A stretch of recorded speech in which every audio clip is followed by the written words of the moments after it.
In 2016, California wife and mother Sherry Papini disappeared for 22 days. When she was found, she told authorities a detailed account of being kidnapped and tortured. Years later, in a stunning twist, Papini pled guilty to making false statements about what happened to her, setting off a media firestorm. Now, for the first time, Sherry Papini is telling her side of the story and revealing shocking new information. Sherry Papini, Caught in a Lie, an ID documentary event, Monday, May 26th at 9 on ID. Set your DVR.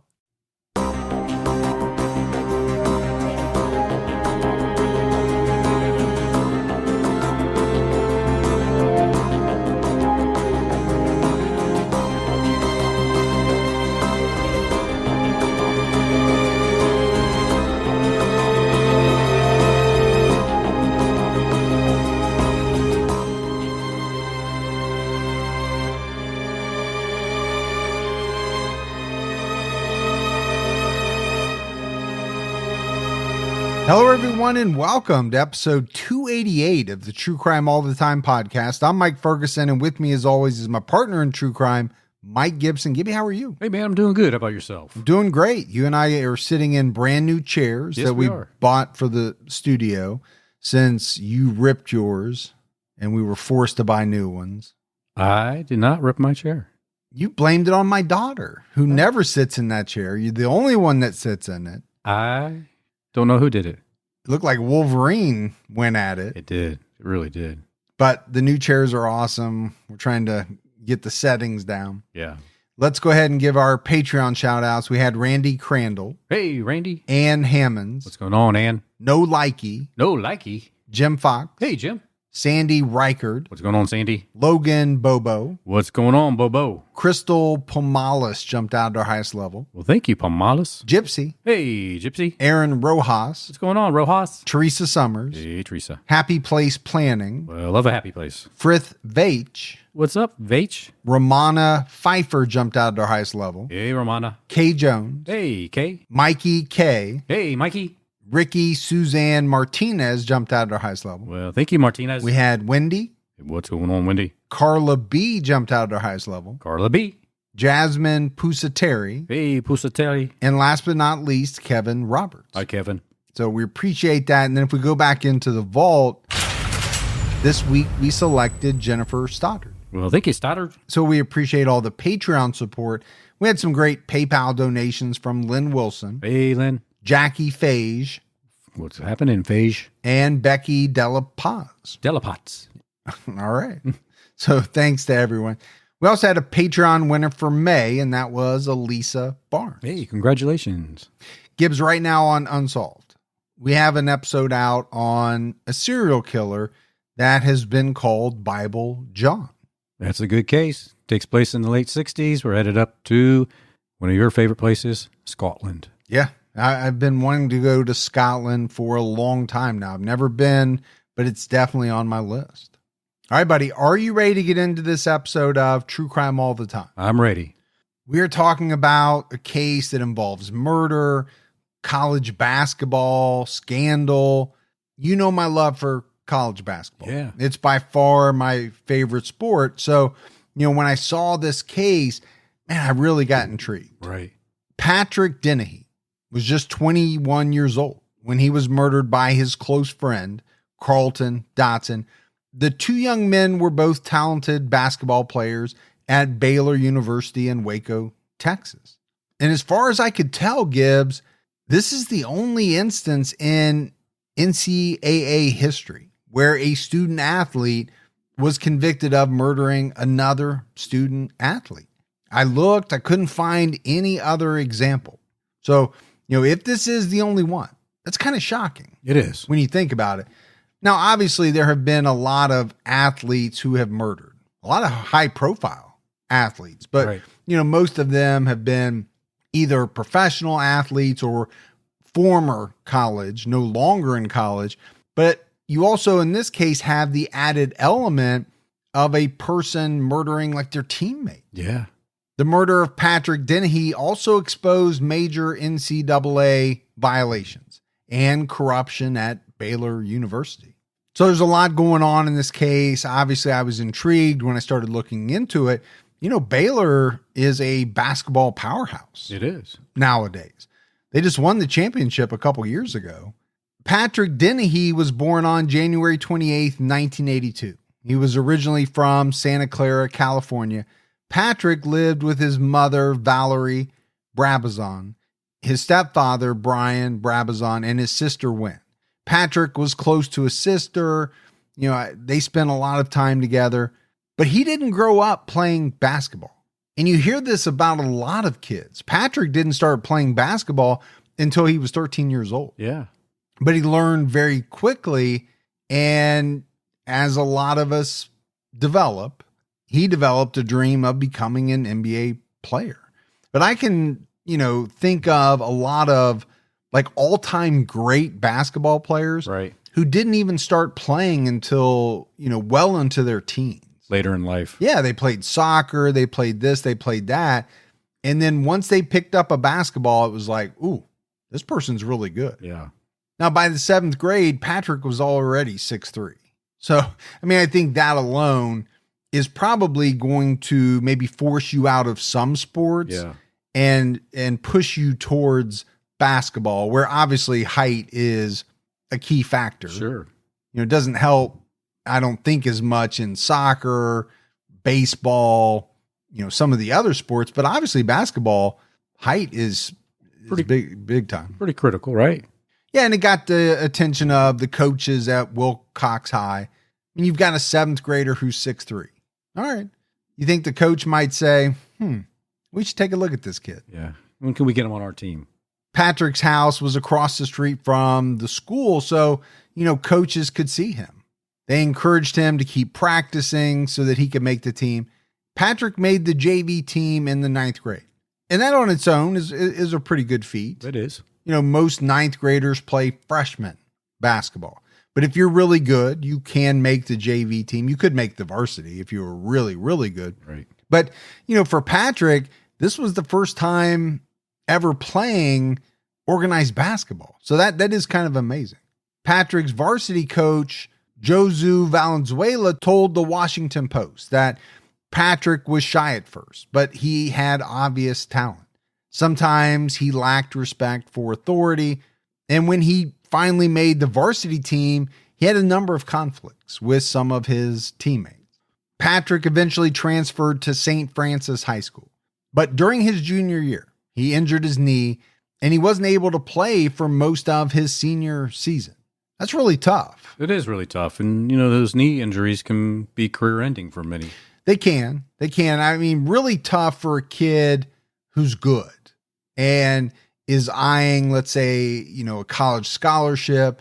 Very tough to get injured in your junior year and be injured during your senior year. He worked summer jobs at Jamba Juice and Great America.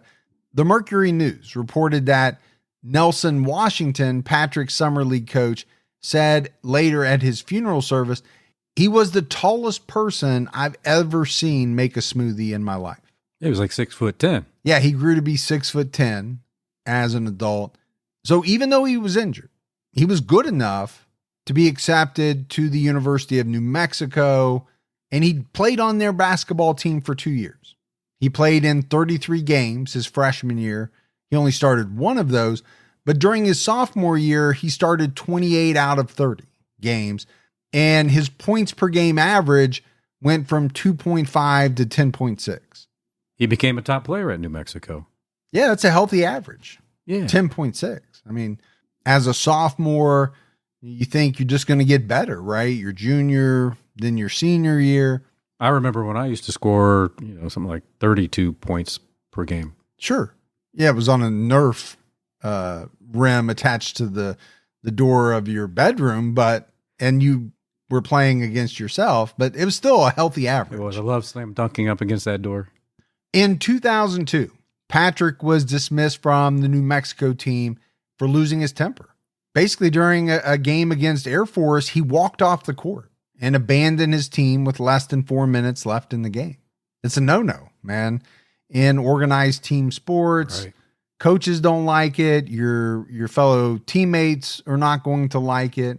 It was said that he was angry about a pass that he got from a teammate, and the two got into an argument.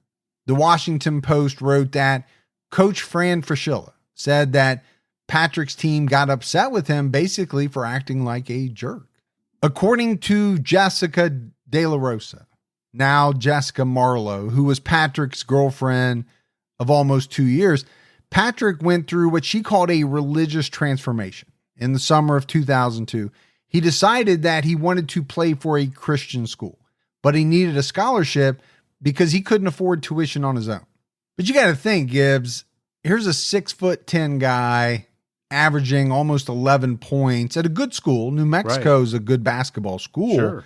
He's going to get some attention.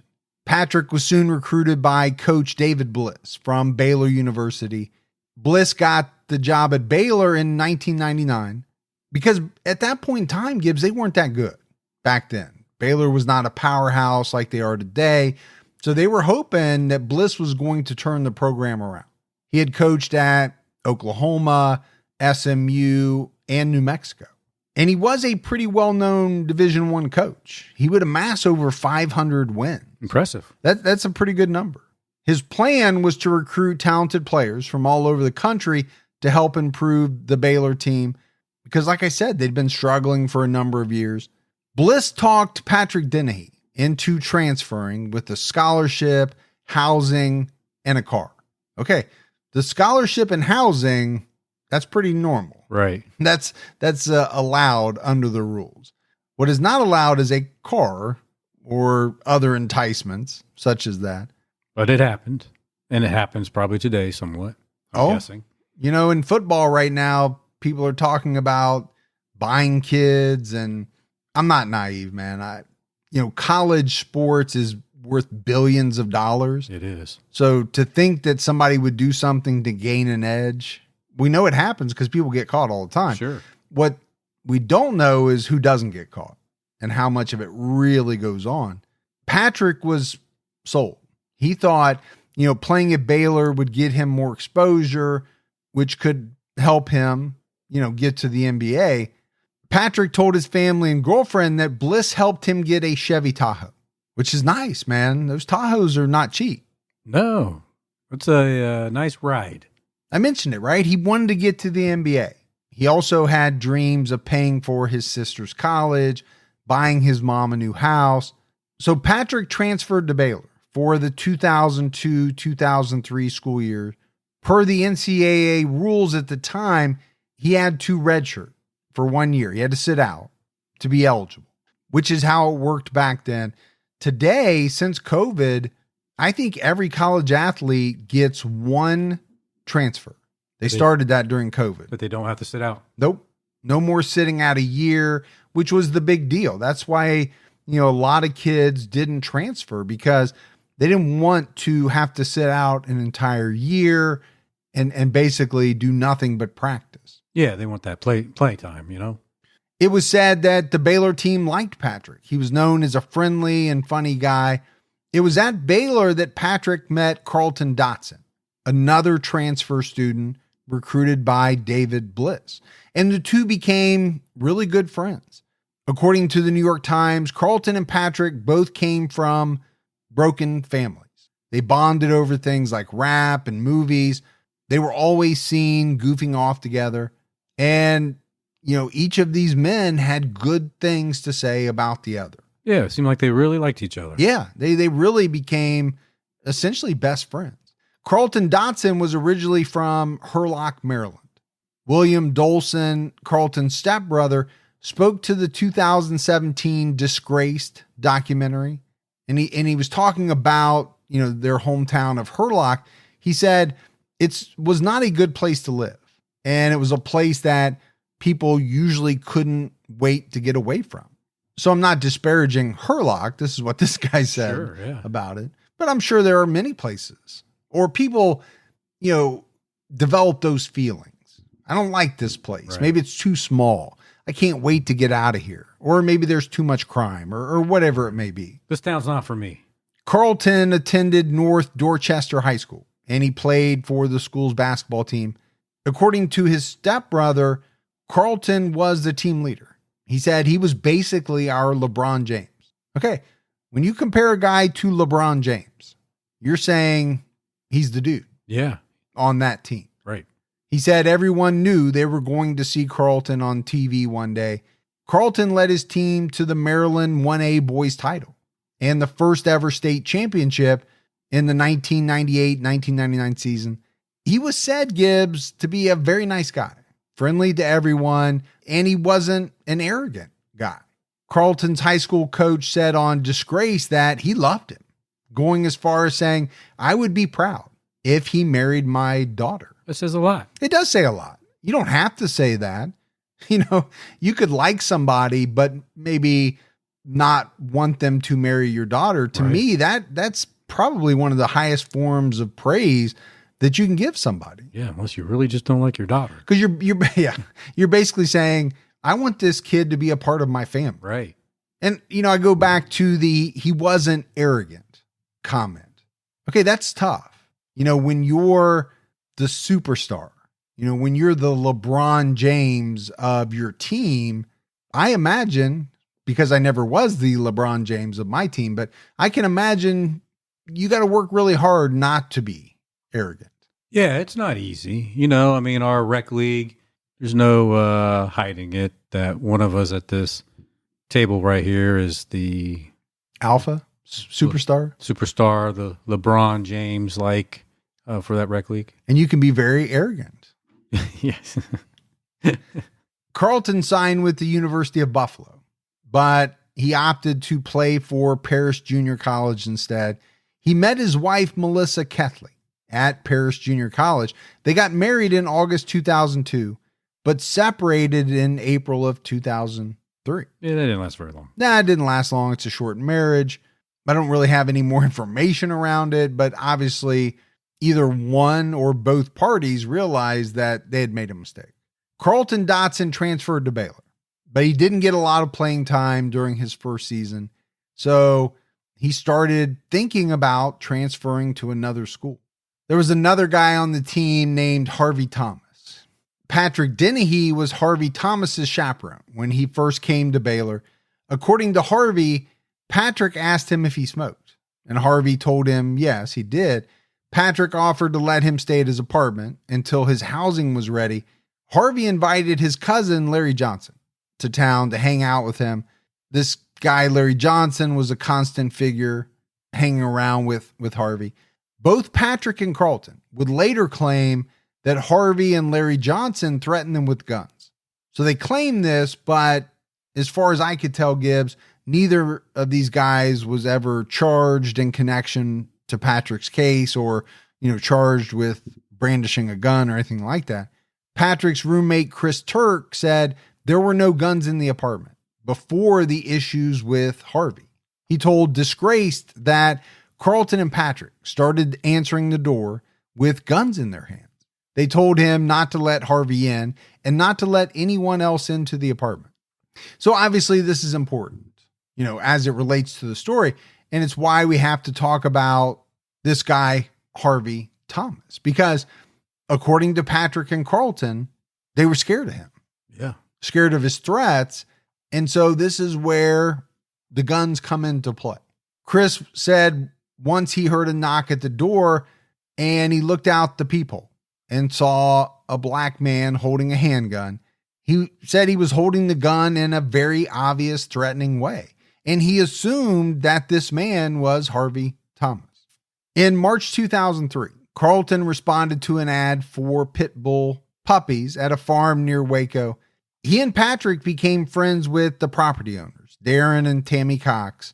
And this is important to the story too. This farm, this location is important in Patrick's case. By the summer of 2003, Patrick was preparing for his second season at Baylor. And I mentioned it, right? He had to set out a year. He had to redshirt. So this would be his first year getting to play with the Baylor team. In May of that year, Carlton moved into Patrick's apartment because he was separating from his wife. But Carlton's family grew concerned about what they would later tell papers was his emotionally unstable behavior. His mother-in-law reported that he was having visions And she has claimed that she notified the coaching staff about this. Now, I think that's a very broad term, Gibbs, emotionally unstable behavior. It's very broad, very vague, but it could also be very concerning, depending on what it is. Exactly. You got to know what's behind it. It was on June 2nd, 2003, that Patrick and Carlton purchased and registered guns. The Mercury News reported that Brian Brabazon said that, to his knowledge, Patrick never owned or used a gun before moving to Waco. He said he never understood why Patrick felt as though he needed one. I still want to know, he said, why he felt he had to defend himself and arm himself with weapons. That's the piece of the puzzle I don't understand. We do want answers to that. Now, obviously, this article comes out after the fact. Right. On June 7th, Patrick and Carlton picked up their guns after the 5-day waiting period.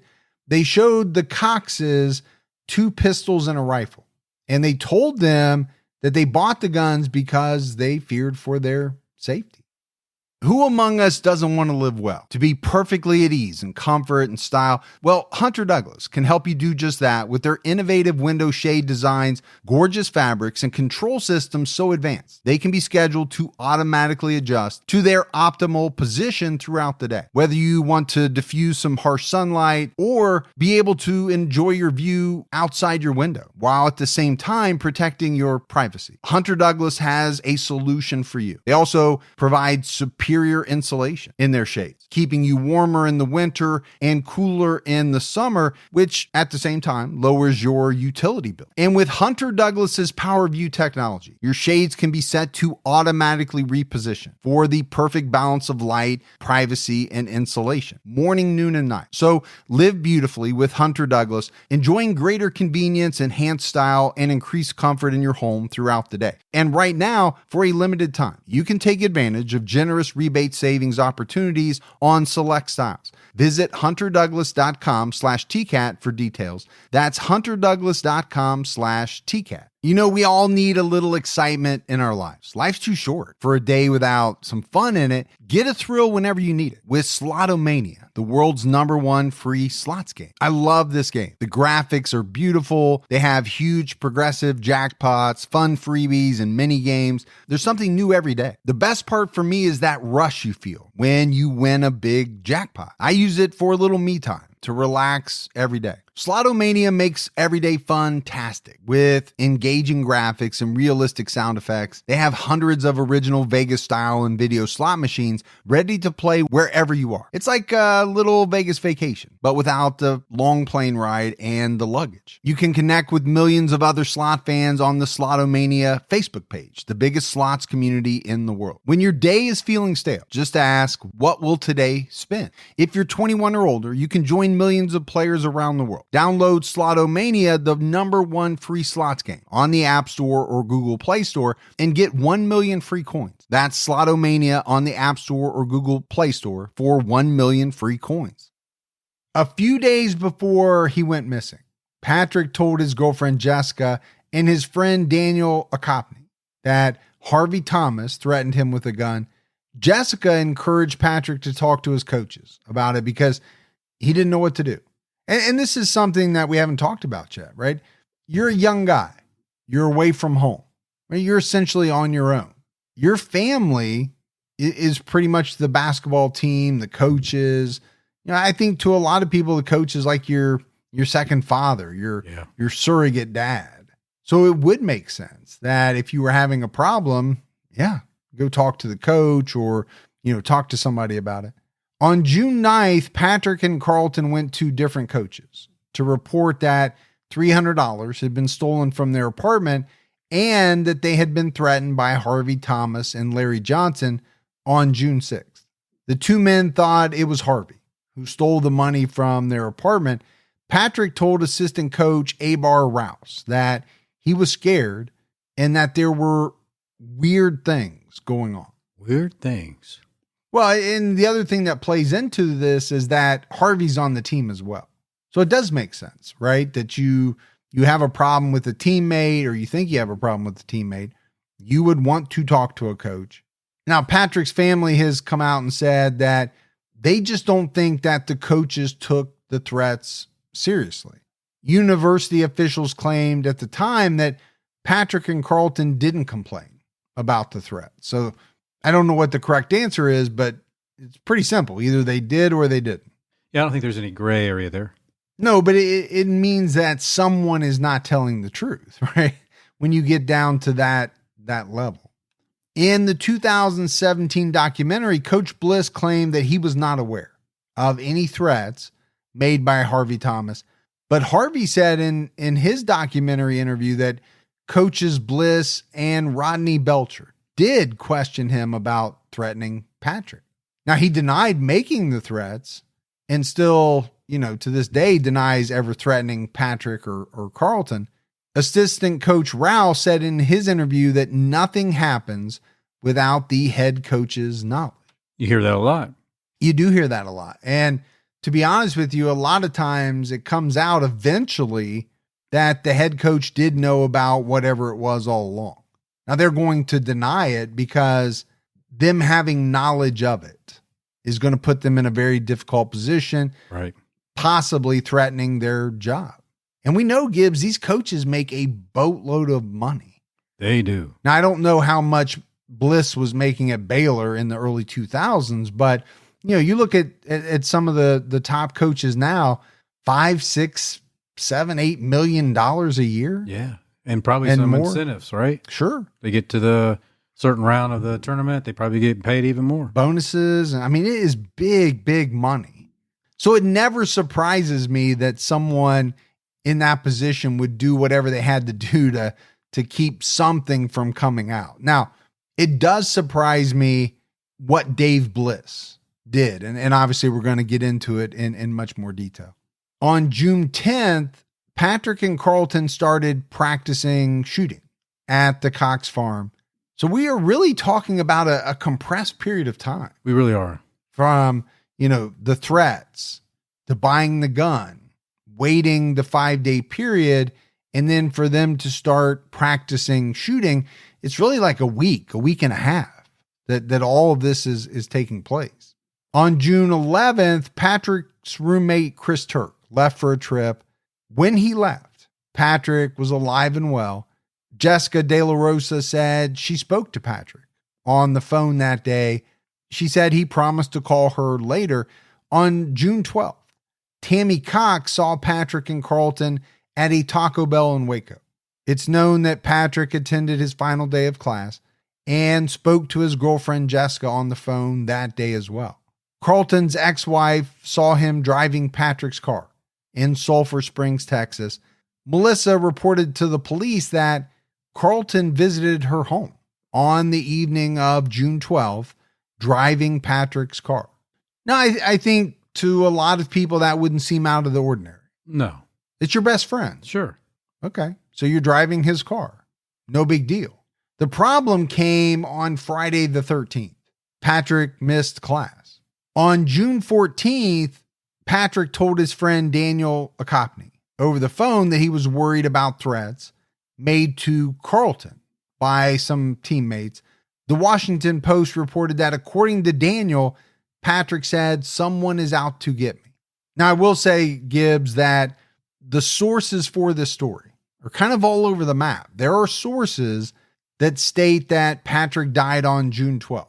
Well, I just said that he spoke to his friend on the 14th. ESPN, the Washington Post, and some other outlets report that Patrick spoke with Daniel on June 14th, but Patrick was last seen alive on June 12th. So this phone call to Daniel on the 14th is reported on, but some people dispute it. Daniel told the Washington Post that he had never heard Patrick sound so scared. Patrick told him, "I don't know what to do. I can't say over the phone." He said he and Dottie, which is Carlton, were being threatened, and I've got his back. Daniel asked him what was wrong, and Patrick said again that he couldn't tell him over the phone. Patrick told Daniel that he was coming to his house with Carlton for Daniel's birthday on the 15th. Daniel said they could talk to the police together afterwards, but Patrick and Carlton never showed up. So again, there is some strange things as far as the timeline, but ESPN and the Washington Post, those are very reputable sources. Now, obviously they're getting that information from Danny. They are. So he either did talk to Patrick on the phone on the 14th or he didn't. June 15th was Father's Day. And both his mom and stepdad Brian thought it was strange that Patrick didn't call. And then when he didn't call the next day, they became very concerned. Yeah, because it wasn't like him not to stay in contact. Well, and especially on Father's Day. Right. You're going to call. They thought he would call. Well, and Patrick's girlfriend Jessica got worried as well. She couldn't get a hold of him, so she called Carlton. Carlton told her that they were scared, and he drove to Maryland, but he didn't know where Patrick was. Patrick's parents also called Carlton. He told them the same thing. He had to leave because he was scared. Patrick's parents called Coach Bliss, and he told them Patrick was probably with his friends. On June 16th, Chris Turk returned to the apartment, and he saw that the puppies hadn't been fed in days.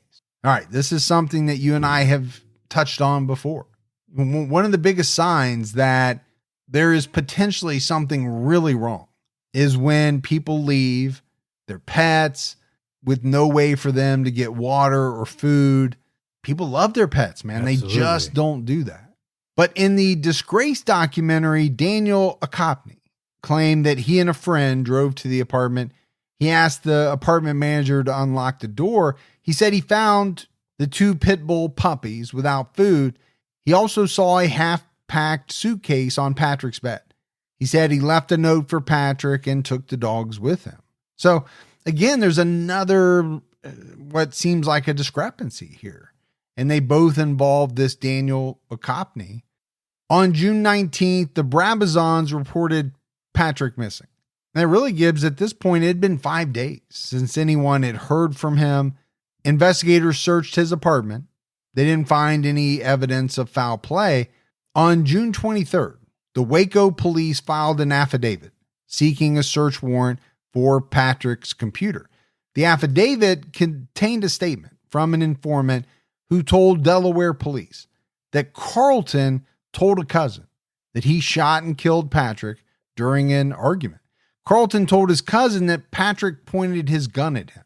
So he shot Patrick in the head with a 9mm pistol in self-defense. He said he got rid of the guns on his way home. All right, Gibson, now we're in the thick of it. Patrick's been missing. Right. Carlton tells a cousin that he shot and killed him, but he claims it was in self-defense, right? Patrick pointed the gun at me. I had to then fire my gun in self-defense. Shoot or be shot? Kill or be killed. Yeah. That's what he's saying. This document also had a statement in it from Jessica De La Rosa saying that Patrick was threatened by someone named Harvey. The affidavit wasn't unsealed until the 30th.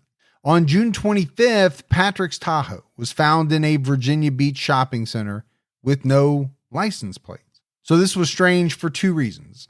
Number one, Patrick had no known ties to Virginia Beach. And then I think number 2, you find the guy's truck or vehicle with no license plates, a guy who's gone missing. Right. What do you think? Well, I'd be thinking that they took the license plates off so the Tahoe wouldn't be tied back to Patrick. Yeah, I don't know what other conclusion you could make. Why take the license plates off unless you don't want somebody driving by and spotting the plates? Now, obviously, if somebody stops, looks at the VIN number, the Tahoe can still be identified. Sure. Yeah. Just makes it a little tougher. Now, on the flip side of that, I would think no license plate would draw the eye of a police officer immediately. Yeah, I think you would have been better off taking tags off another vehicle and slapping it on just to not make it look suspicious. Okay, now don't give all your secrets away. But yes, you're absolutely right. On June 27th, Waco police issued a statement indicating that some of Patrick's Baylor teammates were potential suspects. Carlton was home in Hurlock, Maryland. He spoke to the police that day. He spent most of the interview talking about drug use on the Baylor team, he claimed that Coach Rouse had players selling cocaine for him. Every time the detective tried to bring the conversation back to Patrick, Carlton got tense and he didn't want to really talk about that. So he was bringing up all these other things. At one point in the interview, he said Patrick was, and just those two words alone, Gibbs, were very suspicious to the detective, right? The minute you start talking about someone in the past tense, a detective's ears are going to perk up. For sure. Because what do you mean by that? Right. That's a strange way to initiate a sentence. Yeah. It's not Patrick is, or now, obviously you can talk about someone who's alive in the past tense. The police searched the Cox farm. They didn't find Patrick. The police did ask Coach Rouse if he was distributing drugs through the team. He said no and was shocked at the accusation because he'd only been in his position for 12 days. So not that it couldn't happen that quickly, but all right, you've been there less than 2 weeks and you've already got guys on the team in some kind of drug ring. Normally it might take a little bit longer to gain somebody's trust to be able to pull something like that off. He was also asked if he made threats against players. He said no. Rouse was willing to take a polygraph. He did take one. He passed, which is what cleared him as a suspect.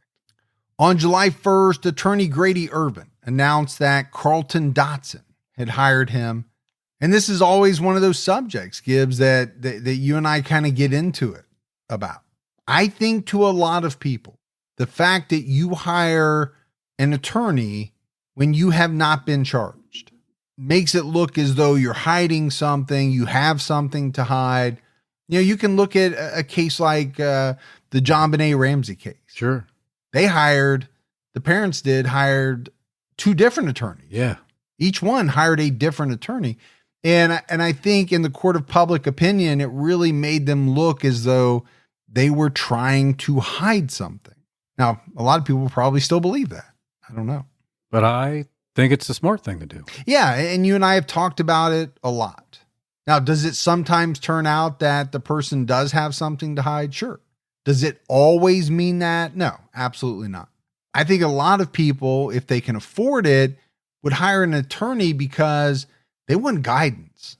They want to make sure that they don't get into, a rough spot, get painted into a corner and say something that they shouldn't say, that makes them maybe look more guilty or, causes the police to focus on them more. You're right. You should take advantage of your right. But here's the thing, right? Not everybody can, because you're not going to be appointed an attorney, right? At this point in time. No. You've not been charged. That means you have to go hire and pay for an attorney. And not everyone can do that. I think about the documentary Making a Murderer. Do you think early on Brendan Dassey would have been much better off if he had a hired attorney? Absolutely. I mean, later on, he gets an attorney that a lot of people don't like, thought did a horrible job, right? Worked against him in some respects. But so Dotson's got an attorney. The police are searching areas outside of Waco. They searched a gravel pit. On July 3rd, they conducted a search with thermal imaging. They're looking really hard. Well, I think the one thing it definitely shows to me is that at this point, the police are not really in missing person mode. They're looking for a body. When you do thermal imaging, that's pretty telling of what you think the situation is. Right. On July 9th, Valerie Brabazon revealed that Baylor coaches informed her about the threats made against Patrick and Carlton. She said that Patrick had not told her about this before he went missing. On July 17th, Carlton voluntarily contacted the Maryland police to talk about Patrick's disappearance. He called the sheriff's office and requested a meeting. Once he got there, he requested an FBI agent. He ended up speaking to a detective and an FBI agent Now, no charges were filed at that point. Dotson told the Associated Press after his FBI interview that he didn't confess to anything. And I'm just wondering if some of this was based on advice from his attorney. You need to call the sheriff's office. They're looking at you. Go ahead, request a meeting. Once you get there, ask for an FBI agent. I'm not sure why, but maybe that was part of his attorney's plan.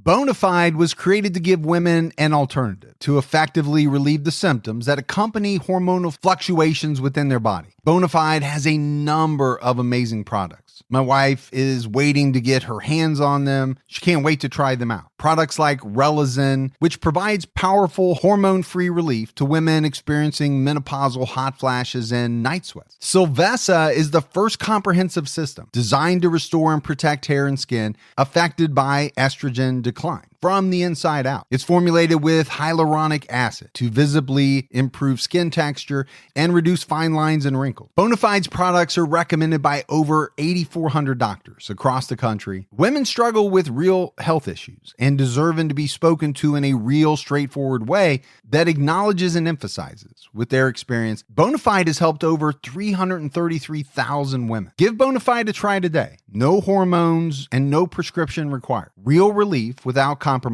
I'm going to give listeners today a special offer when you subscribe to any product by going to hellobonafide.com/TCAT and use our promo code TCAT. That's hello, BONAFAIDE.com/TCAT and code TCAT to claim your special offer. For best prices and free shipping, go directly to the hellobonafide.com/TCAT website, so check it out. Don't let allergy season slow you down. Get common allergy meds for as little as $15 with GoodRx. So you and your family, pets included, can stop allergy symptoms before they start. GoodRx is free and easy to use. Just search for your prescription on the website or the app, compare prices, and get a free coupon to show your pharmacist. Save at over 70,000 local pharmacies nationwide, including Walmart, Walgreens, CVS, Publix, Kroger, and many more. Check GoodRx before every trip to the pharmacy to save up to 80% on both brand and generic medications. And did you know GoodRx rewards you for saving money too? Join GoodRx Rewards today and earn points every time you use a coupon. Remember, GoodRx is not insurance, but works whether you have insurance or not. And it could be your insurance copay price. I've been using GoodRx for years, and I can't tell you how many times I have saved money even with my insurance. Stop allergies before they start and save big on allergy medications this season with GoodRx. Go to goodrx.com/TCAT. That's goodrx.com/TCATT. On July 18th, the police found a handgun at Harvey Thomas's apartment. They investigated to see if the gun was related to Patrick's disappearance. But on July 21st, Carlton was arrested and charged with murder. And it got strange, Gibbs, from this point on. Carlton actually called the police from a store in Maryland and asked them to pick him up. And he later said that he called the police because he was hearing voices. He told the police and family members that he was the Son of God and that Patrick wanted to kill him because of this. During police questioning, he said that he was from a family of prophets and he could tell who was getting into heaven. Yeah, that special power. I mean, we've gone in a strange direction here. Sure have. Carlton claimed that Patrick pointed a gun at him when they went to go target shooting at a gravel pit outside of Waco. He said Patrick's gun jammed. And then Carlton said, "Father, please forgive me." And he shot Patrick. He then said he packed up his things, called a relative to wire him some money, and drove to Maryland. He dumped the gun on his way to Maryland. So he's finally confessed to the shooting. Right. He denied. Now he's confessed, but he's also weaved in quite a strange tale, right? He's hearing voices. He's the Son of God. He can tell who's getting into heaven and who's not. Because of all this, Patrick wants to kill him. But when Patrick goes to do it, at the shooting range, his gun jams. And so Carlton has the chance, I guess you would say, to kill him. My question is, Gibbs, if you knew that someone wanted to do you harm, would you go with that person to a shooting range or to a gravel pit to shoot with loaded guns? Of course not. That doesn't make a lot of sense. It doesn't. Maybe he's saying this to help his defense. Yeah, I think maybe twofold. First off, maybe he's saying he's mentally ill, right? By telling all of these different things.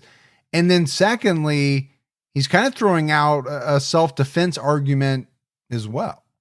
Dotson's mother-in-law, Pam, told the Dallas Morning News that Carlton said he was hearing voices, seeing things, and couldn't control his thoughts back in the fall of 2002.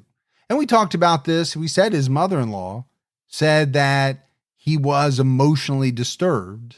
There just wasn't much in the way of details at that point in time.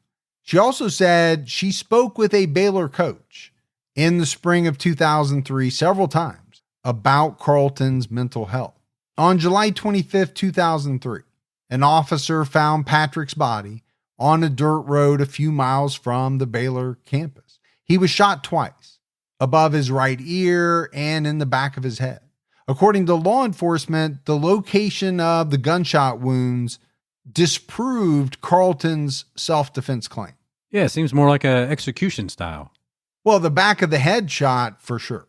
Now, you would think if someone has their gun pointed at you, they're trying to shoot you and the gun jams, and you are defending yourself and you shoot them, that gunshot's going to be in the front part of their body. Right. Wherever it lands, it's not going to be in the back of their head for sure. You could argue above an ear, but it's hard to argue back of the head and say that was a self-defense shot. Right. But I think Carlton also left out another big piece of what happened that night. Yeah, and it was probably the most shocking discovery of all. And it was the fact that Patrick had been decapitated. His body and head were found in separate locations. Now, pretty much the same general area, but they were not together. They were separated. If you're claiming self-defense, why would you go that far? Well, and let's assume that the gunshots happened first. Right. He's dead. Very tough to explain why, in the name of self-defense, you needed to remove someone's head. If I'm a defense attorney, I'm really scratching my head trying to figure out how I'm going to spin some of this stuff. It's going to be a little difficult. It is going to be difficult. On July 27th, Patrick was formally identified by dental records. On the 28th, Baylor President Robert Sloan gave a statement about the murder of Patrick Dennehy. Late last night, our worst fears were realized when the body of missing Baylor student-athlete Patrick Dennehy was positively identified. Baylor has endured the heart-wrenching loss of students before, but never in such a startling and perplexing manner. A tragedy of this sort could happen anywhere, but this one happened at Baylor. We grieve the loss of Patrick and the impact of that loss on his family and friends and on the Baylor community. We still have many unanswered questions. All we know for certain today is that a young man with a promising future, a member of our family, is no longer with us, and a former teammate and friend has been charged with murder. Understandably, situations like these generate rumors and speculation. Baylor University will continue to assist the authorities in every way possible to get answers to the important questions that are being asked. In the meantime, I would appeal to our constituents, the media, and the general public to exercise restraint in reaching conclusions based on hearsay and speculation. And by this point in time, Gibbs, some of the allegations against the basketball team had been made. They had come out in the press. The president went on to say, claims of impropriety in our men's basketball program are among the allegations that have been made in recent days. Nothing in the long and distinguished coaching career of Dave Bliss would support such allegations, and we have no reason to believe that such NCAA infractions did indeed occur. However, we take the accusations very seriously. On July 30th, Patrick's death was officially ruled a homicide. So I mentioned, some of these allegations against the basketball program had started coming out. On August 1st and 2nd, allegations came out about drug use in the Baylor basketball program, as well as Coach Bliss's 1987 NCAA violations at SMU.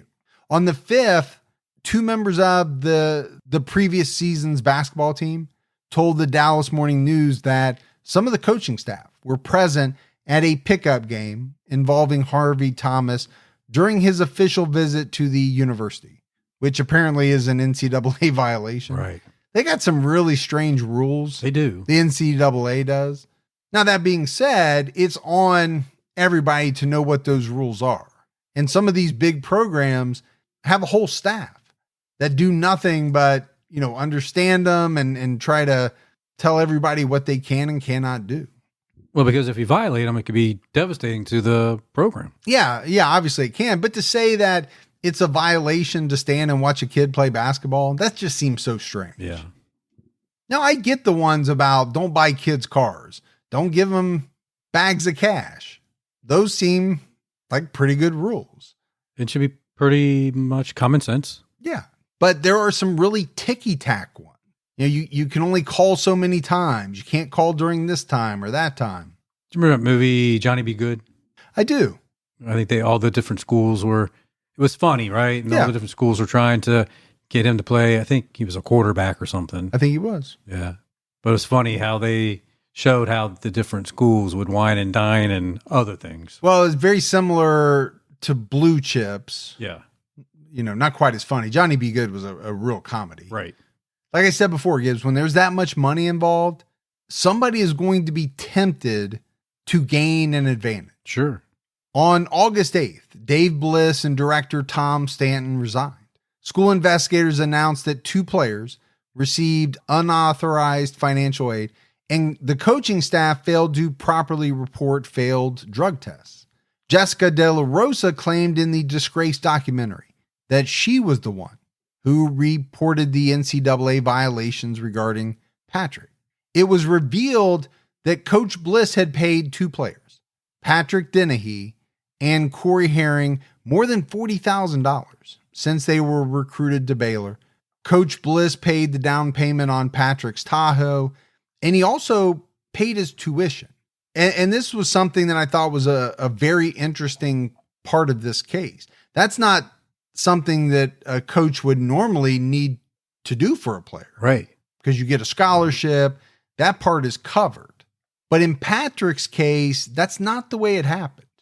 Assistant coach Abar Rouse exposed the fact that Coach Bliss was trying to cover up these violations by accusing Patrick of selling drugs. And when investigators were closing in on Bliss's actions, he encouraged teammates to lie to investigators about Patrick being a drug dealer.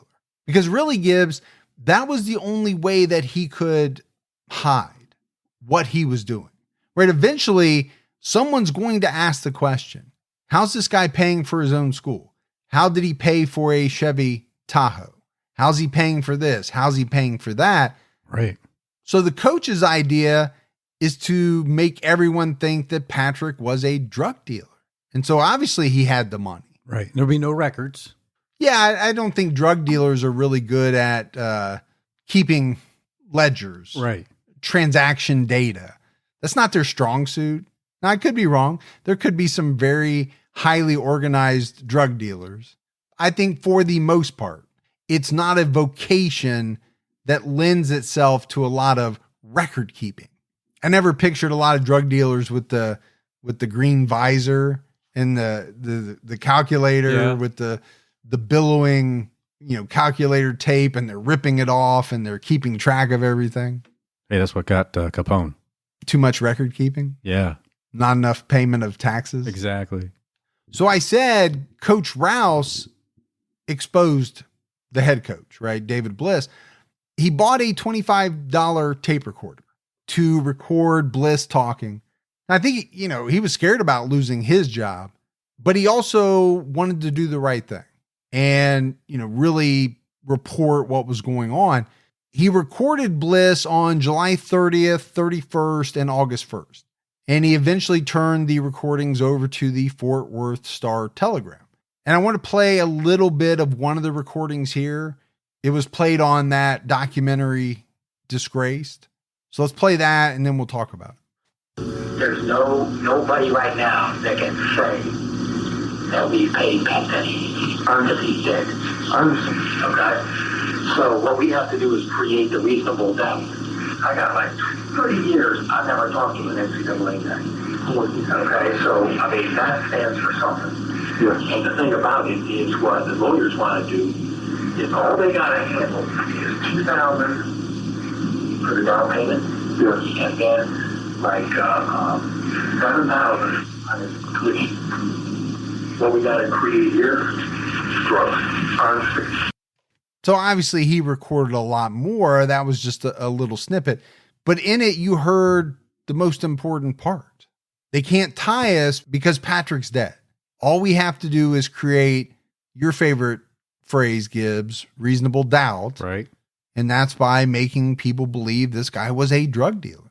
It's just so nasty when you think about it.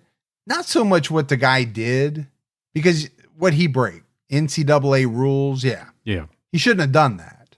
But to sit around talking about one of his players who is dead so callously, that's really brutal stuff.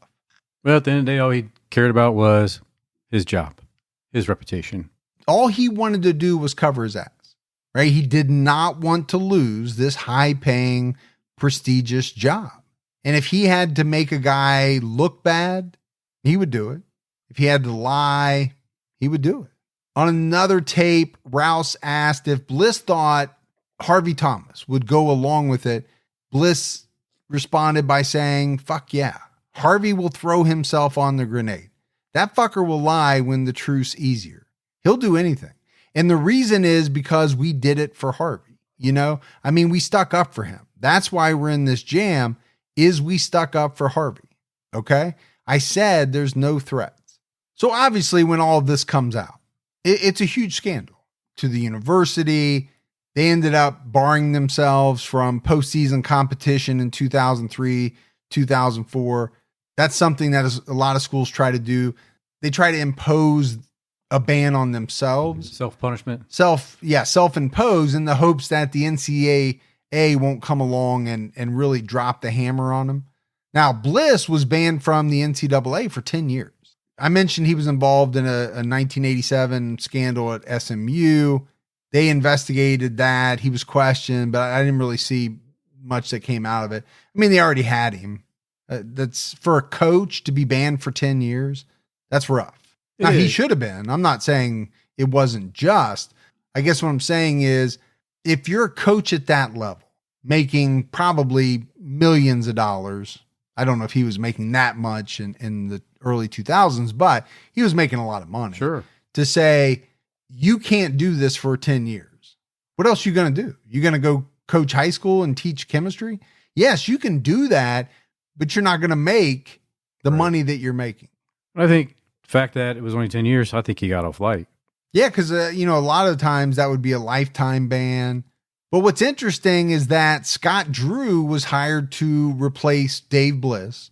Scott Drew is still the coach of Baylor, and he just won the championship, like I said, a couple years ago. They put the right replacement in. Yeah, and he's a fantastic coach. Carlton Dotson was indicted on August 27, 2003 by a grand jury. In the fall of 2004, he was found incompetent to stand trial and transferred to a psychiatric hospital. He returned to prison in February 2005 after a psychologist determined he was competent to stand trial, but he had to continue taking antipsychotic medication. The psychologist believed he did have a psychotic disorder, but was faking auditory and visual hallucinations. So this goes back to, what he told the police, right? Right. I'm the son of God. I'm hearing this. I know who's going to get into heaven, who's not. Now, last week when we talked about Janie Lou Gibbs, right, it took 8 years for her to stand trial. Right. This didn't take, as long. On June 8th, 2005, just a few days before he was set to go to trial, Carlton Dotson pleaded guilty to murder. His attorney, Russ Hunt, declined to discuss Carlton's reasons for pleading guilty, but did say he was afraid of going to trial. He was ultimately sentenced to 35 years in prison on June 15th, 2005. So I wonder what that means. He's afraid of going to trial, afraid of the trial itself, or afraid of the outcome. Because I think, what you often see, Gibbs, is a plea will net you a shorter sentence than a jury trial and a jury verdict. There is a reason a lot of people plead guilty. For sure, yeah, they work the math and have to say, you know what, at the end of the day, it's better for me to go ahead and go that route. And take what I know is going to be a set amount of years versus a jury could come back with whatever. Yeah. We don't know what would have been on the table. Life. So you wonder, did he get off easier? I mean, 35 years is a long time. It is a long time. It is a long time, but you killed somebody. Sure. So, in some states, you could face death. Right. And in a lot of situations, you would face life, possibly with no parole. So I don't know, because I never saw in the research what it would have or could have been, but I would assume it could have been, at the very least, life with the possibility of parole. It could have ventured further into life with no parole. Obviously, Texas has the death penalty. So that could have been the ultimate. Sure. And maybe that's what he was afraid of. Or maybe he was just afraid of the actual mechanics of the trial. I don't know.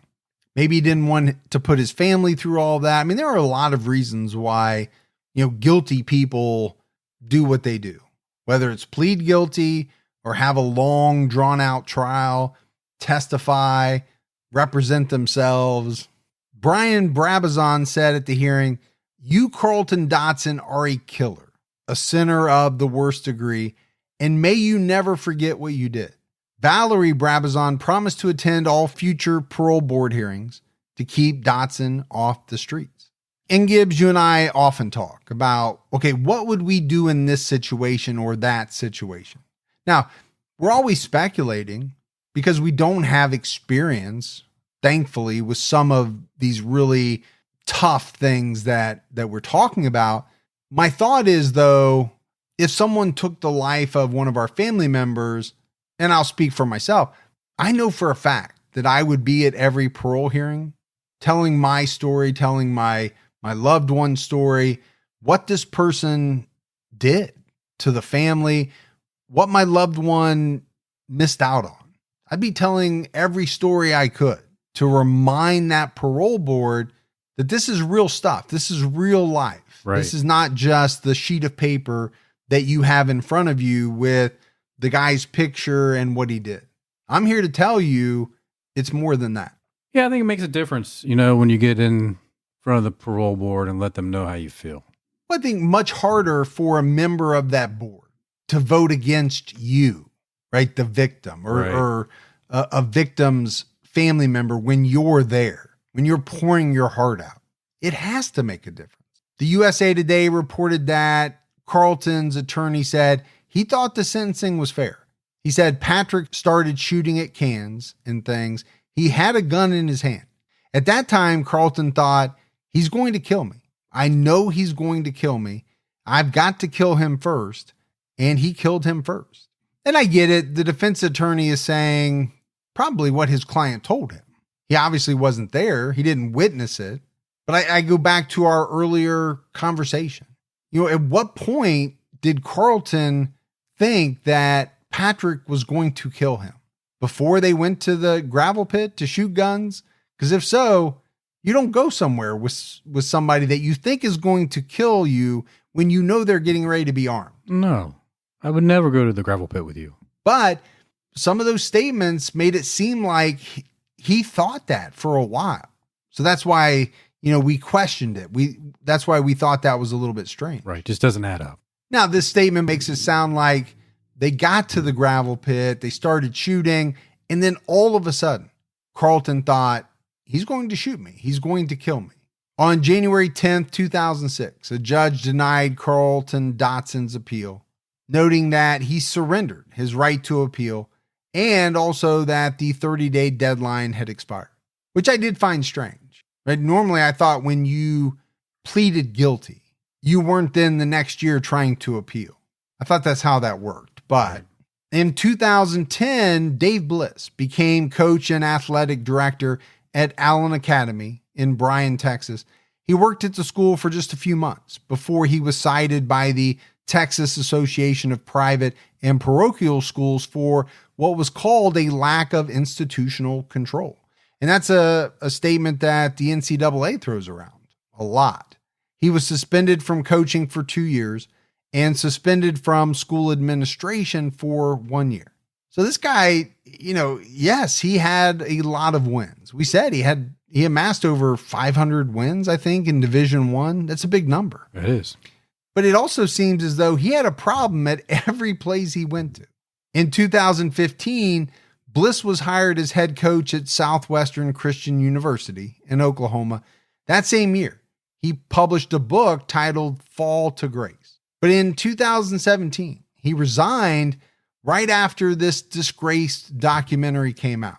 He then worked for a season at a high school in Las Vegas, but resigned from there in 2018. I was actually surprised he was able to get the one NCAA job. Yeah, it doesn't surprise me at all, and I'll tell you why. I've seen so many examples of people who have broken the rules, done this, done that, but they are deemed to be a good coach. And so someone's going to take a chance on them. Now, they might have to wait X number of years for some imposed NCAA ban, right, or schools might just wait an X number of years because they want the stain on a coach to kind of fall off a little bit. But that person's going to get another chance. But he couldn't really make good of his second, third, and fourth chances. Abar Rouse was never hired as a coach, and he currently teaches at a federal prison. He had trouble getting a job after the Baylor scandal because of the tape-recorded conversations. His view was that it caused other programs not to trust him. And so that's interesting when you think the whistleblower can't get a second chance, but the coach who obviously did a bunch of stuff that was wrong gets a bunch of chances. That don't seem right. It doesn't. It's messed up, but I'm sure those coaches out there are thinking, do I want him on my staff? Oh, I get it. It's what he thinks is probably absolutely 100% correct. But if you're not doing anything wrong as a coach, why wouldn't you want somebody that's honest on your team? But he also wasn't a head coach who had amassed a bunch of wins and a good track record of winning as a head coach. Rouse told the Disgrace documentary, "I love what I do, and I'm proud of what I do. If I was coaching, could I say the same thing?" Coach Bliss has said that he's sorry, and he deserves a second chance and has asked for redemption. I can't buy into it. I can't believe. It's not because I don't believe in redemption or second chances. It's because I work with criminals on a constant basis. I know what fake redemption looks like and what real redemption looks like. I thought that was a pretty powerful statement. I agree. He's basically coming out and saying, yeah, Bliss apologized to me. I don't believe any of it. Right. I don't believe that he's remorseful. I don't believe he's seeking redemption. I think he's faking it. So we've talked about this documentary, Disgraced, right? It came out in 2017 on Showtime. The producers kind of proposed the theory that Harvey Thomas, a player on the team, we talked about him, was involved. Daniel Akopny, Patrick's friend, said on the show, Carlton may have pulled the trigger, but there may have been other forces at work. Bliss told the documentary team, this is off camera, but Patrick was selling drugs. He sold to all the white guys on campus. Yeah, he was the worst, but you'll never be able to use this. He claimed the police knew all that stuff. Unfortunately, the parents also knew that he was a druggie. First of all, if you're Bliss, why do you even go on this documentary? And second of all, have you not seen the Jinx? Yeah. Now, I think this guy knew he was mic'd up. Obviously, he said, this is off camera. You're not going to be able to use any of this, but it's still going to be recorded. Why would you say that stuff? Whether it's true or not, why are you blasting a young man who was on your team whose life was ended? Yeah, it doesn't look good at all. And Patrick's family, friends, former roommates, and even detectives have said that there's no evidence Patrick was selling or even using drugs. Harvey denied threatening Patrick in the documentary. Neither David Bliss nor Harvey Thomas faced any type of criminal charges. And that's the thing about what Bliss did, right? He didn't do anything criminal. Right. He didn't break any laws. He didn't have anything to do with the murder of Patrick Dennehy. What he did was break all kinds of NCAA regulations. Carlton Dotson is still in prison, but he could be released in July 2038. Not that far away. No, by my math, that is 16 years from now. He did come up for parole just last year in 2021, but was denied. He's currently 40 years old and incarcerated at the Connolly Correctional Facility. Brian Brabazon and Patrick's mother separated. He told the Mercury News that part of the reason for their separation was because of Patrick's death. He also told the paper, Patrick never got to play in the big game he deserved. Parents are going to have a rough time. Yeah, we've seen this quite a bit in cases, right? To your point, losing a child, I think a lot of times is a strain on a marriage that people just can't get through. But there's no doubt that Patrick had a bright future ahead of him. We have no idea what he would have done at Baylor. Could he have made it to the NBA? Could he have blossomed and been some kind of huge star in the NBA? It's kind of the other tragic part of these cases. His life was taken from him. He was taken from his family. But then you always have that, what would he have done? What would he have gone on to become? And, one thing I'm struggling with, Gibbs, in this case is, what was the real motive for Carlton Dotson to shoot and kill Patrick Dennehy? Yeah, it's a mystery, really, why he did what he did. Well, I think you have to look at the mental illness angle. At least one psychologist thought that he had some type of mental illness. Now, he thought he was faking some of it. So you have to ask the question, was that a contributing factor, to him committing the murder? Was there, something else that's never really come out related to all this other stuff that was going on, whether it was Harvey Thomas, whether it was drugs, whether it was, NCAA violations? I don't know. But this was a huge blow, right, to Baylor basketball. It was one of the biggest scandals in college athletics, probably up until the more recent, like Adidas scandals that kind of swept up Rick Pitino and some other big coaches. I mentioned that they won the championship a couple years ago, but it was a long road. It took a while for Baylor to reach where they are now. They were bad for some time. Yeah, it's not easy getting to that championship game. And winning it. But it sure helps your recruiting down the road. Yeah, and especially if you're doing it the right way, which by all indications Scott Drew is. I have no idea. But when you look at David Bliss, not only was he cheating, right? He was trying to game the system to gain an advantage, but the fact that he attempted to tarnish Patrick's reputation in order to hide what Bliss was doing. I just thought that was so despicable. Yeah. Oh, well, he's already dead, so we're going to use him. I just found that so horrible. Thankfully, Rouse, the assistant coach, exposed the truth. There's no doubt the murder of Patrick Dennehy and the NCAA violations have had lasting impacts on Baylor University and obviously on everyone involved in the case, right? Friends, family. It's something that you and I talk about so often.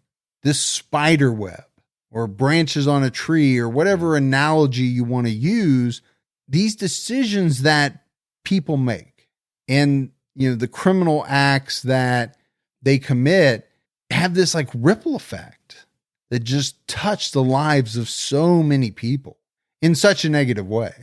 And they don't even think about that when they make their decision to do something.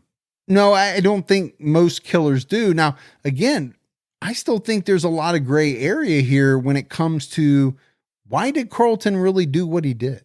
Did he really think that his best friend was about to kill him? Maybe he did. Wanted to kill him?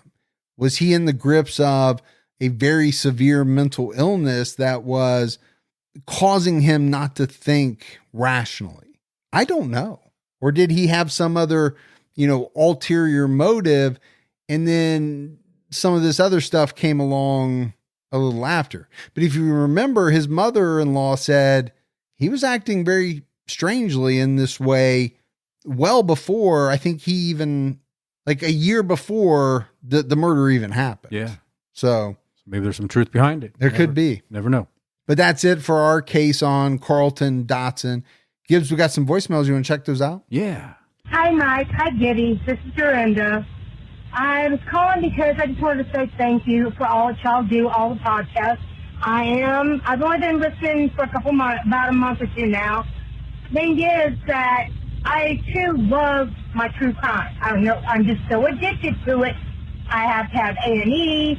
I watch my CSI Miami. I have those going at all times. You two are hilarious. Y'all get me through my day, my long 14, 15-hour days, because I'm a delivery driver here in Vegas, which unfortunately, I'm sorry, I missed Crime Con. Didn't know about it, but I hope I made up because I am new to Patreon. I love it.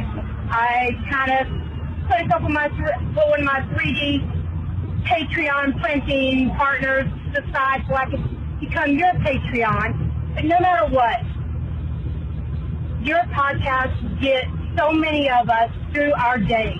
We appreciate any and all that y'all have done.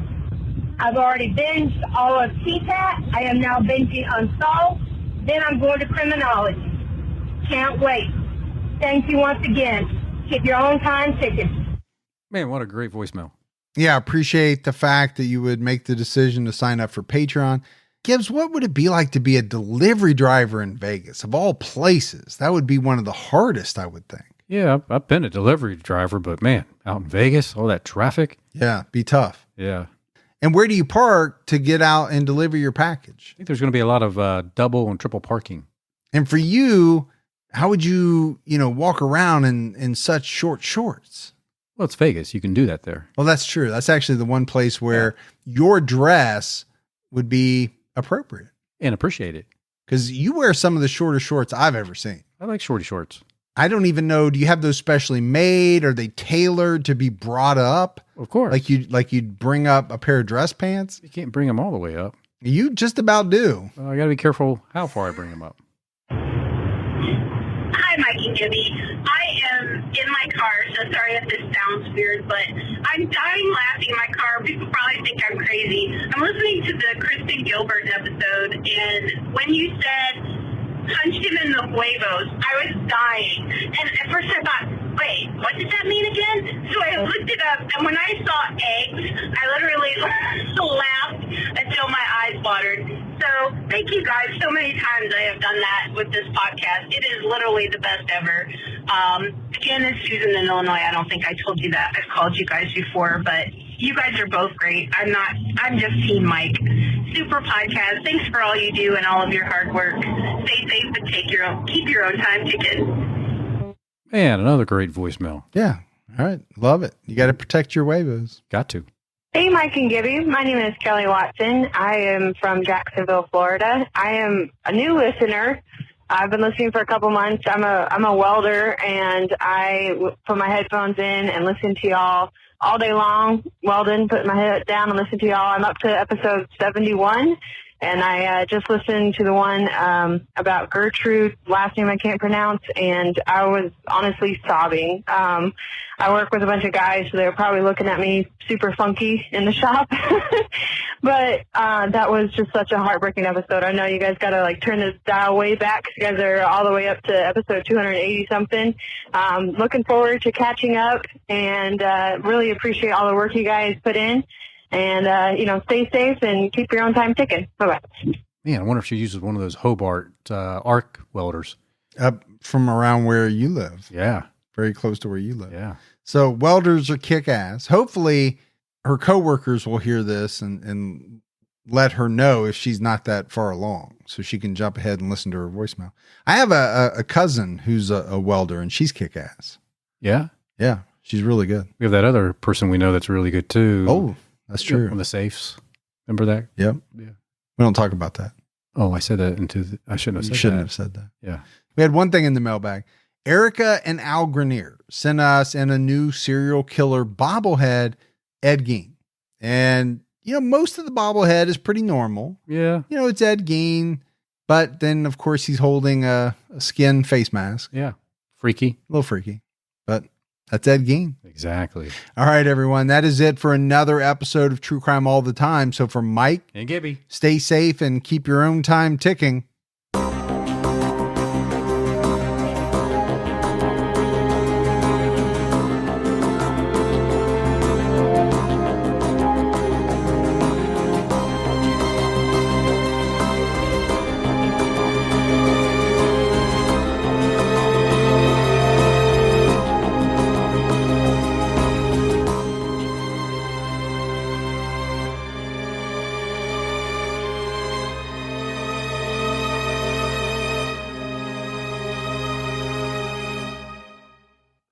Inspired by the hit Wondery podcast Against the Odds comes the gripping guidebook, How to Survive Against the Odds, Tales and Tips for Animal Attacks and Natural Disasters. This might just be the most important book you'll ever read. Go inside life or death situations where everyday people survived nature's most extreme scenarios, and learn how you can too. In these tales, you'll hear about the grit, willpower, and know-how needed to endure shipwrecks, alligator attacks, earthquakes, and more. You'll learn from experts, including top doctors, about what happens to your body and mind in life-threatening situations. Plus, important tips on what to do, and equally important, what not to do when faced with a situation that is truly against the odds. Go to survivalguidebook.com to pre-order How to Survive Against the Odds today and get the perfect gift in time for graduation and Father's Day.